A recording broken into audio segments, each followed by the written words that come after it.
Kurikulum sangat penting untuk mengiringi kemajuan bangsa dan negara. Di Indonesia, kurikulum terus berkembang. Adapun kurikulum ke-SD-an yang berkembang di Indonesia meliputi beberapa fase, yaitu yang pertama adalah kurikulum SD sebelum tahun 1968. Pada masa di mana orang-orang Eropa sebelum masuk ke Indonesia, sebenarnya sudah ada lembaga-lembaga pendidikan yang didirikan oleh lembaga-lembaga keagamaan. Dan tentu saja, mata pelajaran yang diajarkan lebih berorientasi pada pengembangan agama. Setelah agama Islam masuk ke Indonesia, maka berdirilah pesantren-pesantren yang memberikan pengajaran Islam secara lebih teratur dan mendalam. Pada awal abad ke-20, muncul revolusi sosial dan industri di Eropa yang berpengaruh terhadap perluasan sekolah bagi putra-putri Indonesia. Sesuai Undang-Undang Hindia Belanda yang menggolongkan pendidikan Indonesia menjadi 3 kelas, yaitu ILS, European Regier Schools, untuk orang Eropa, Tionghoa, dan Indonesia. HCS, Holland Chinese School, untuk golongan Tionghoa, dan HIS, Holland Inland School, untuk rakyat bumi putra kalangan atas. Pada masa penjajahan Jepang, semua jenis sekolah rendah yang bermacam-macam tingkatannya dihapus. Pelajaran yang berbau Belanda ditiadakan. Tinggallah sekolah rendah untuk bangsa Indonesia, yaitu sekolah rakyat yang disebut Kokumin Gakko, yang lama belajarnya selama 6 tahun.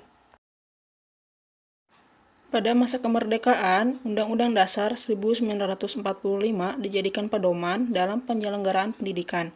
Sebagai langkah perbaikan dari kurikulum yang berlaku sejak tahun 1952, Direktorat Pendidikan Dasar atau Prasekolah Departemen PP dan K pada tahun 1964 menerbitkan buku pedoman kurikulum baru, yaitu Rencana Pendidikan Taman Kanak-kanak dan Sekolah Dasar, di mana rencana pendidikan baru tersebut dikenal dengan sistem Pancawardhana, yaitu yang meliputi 5 aspek: perkembangan moral, perkembangan intelijensi, perkembangan emosional artistik, perkembangan keprigelan, dan perkembangan jasmania. Yang kedua adalah kurikulum SD tahun 1968. Terjadinya peristiwa gerakan 30 September telah mempengaruhi tatanan bidang pendidikan di Indonesia. Depdikbud pada tahun 1968 segera melakukan perbaikan-perbaikan dengan menerbitkan buku pedoman kurikulum sekolah dasar dengan tujuan pendidikan yang didasarkan pada falsafah negara Pancasila. Kurikulum sekolah dasar 1968 terbagi dalam 3 kelompok besar, yaitu kelompok pembinaan jiwa Pancasila, kelompok pembinaan pengetahuan dasar, dan kelompok pembinaan kecakapan khusus. Yang ketiga adalah kurikulum sekolah dasar tahun 1975. Kurikulum sekolah dasar tahun 1975 dibuat untuk melengkapi kurikulum sebelumnya. Perubahan kurikulum ini dimaksudkan untuk mencapai keselarasan antara kurikulum dengan kebijakan baru di bidang pendidikan, meningkatkan efisiensi pendidikan, dan meningkatkan mutu lulusan pendidikan. Kurikulum ini menganut pendekatan yang berorientasi kepada tujuan, pendekatan integratif, pendekatan sistem, dan pendekatan ekosistem.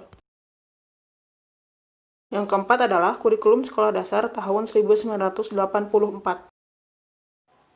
Pengembangan kurikulum 1984 berorientasi pada landasan teori di mana pendekatan proses belajar mengajar diarahkan agar murid memiliki kemampuan untuk memproses perolehannya. Kurikulum SD 1984 mengacu kepada 3 aspek perkembangan, yaitu ranah kognitif yang berisi kemampuan berpikir, ranah afektif yang mengungkapkan pengembangan sikap, dan ranah psikomotor yang berisi kemampuan bertindak. Yang kelima adalah kurikulum sekolah dasar tahun 1994. Kurikulum 1994 merupakan hasil dari perpaduan kurikulum-kurikulum sebelumnya. Kurikulum 1994 disusun dalam rangka mencapai tujuan pendidikan nasional. Di dalam kurikulum ini menggunakan sistem caturwulan yang membagi waktu belajar 1 tahun ajaran menjadi 3 bagian waktu.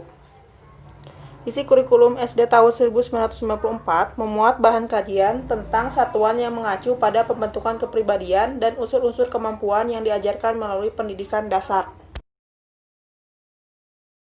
Yang keenam adalah kurikulum sekolah dasar tahun 2004. Di dalam kurikulum 2004 atau kurikulum berbasis kompetensi, setiap pelajaran diurai berdasarkan kompetensi yang harus dicapai siswa. Dalam kurikulum ini, para siswa dikondisikan dalam sistem semester. Di dalam kurikulum 2004, para siswa dituntut aktif mengembangkan keterampilan untuk menerapkan iptek tanpa meninggalkan kerjasama dan solidaritas.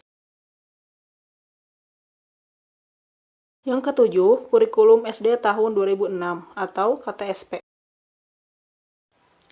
Kurikulum tingkat satuan pendidikan atau kurikulum 2006 adalah kurikulum operasional pendidikan yang disusun dan dilaksanakan di masing-masing satuan pendidikan di Indonesia.